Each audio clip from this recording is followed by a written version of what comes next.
So in this Visme tutorial video, I am going to be showing you guys how to create a Twitter or an X post here on the Visme mobile application. So once you're into the Visme app, pretty straightforward. Go to the bottom right and press on the blue circle. Then under project type, I want you to press on social media.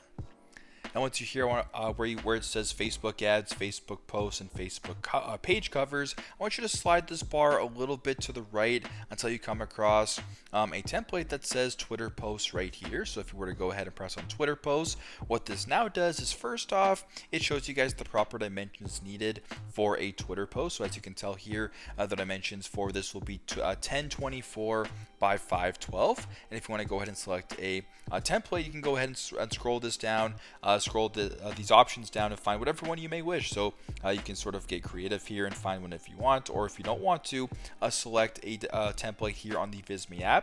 You can just use the blank template in the top left, and pressing on that will then load up a new project with the exact same dimensions needed for a Twitter post. So once that is done, which will take a couple seconds here, as you can tell, we now have a blank template in the same dimensions as a Twitter or an X post, so pretty straightforward. But that's how you guys can create a Twitter or an X post here on the Visme mobile application. Thanks again for watching, and I hope this video helps.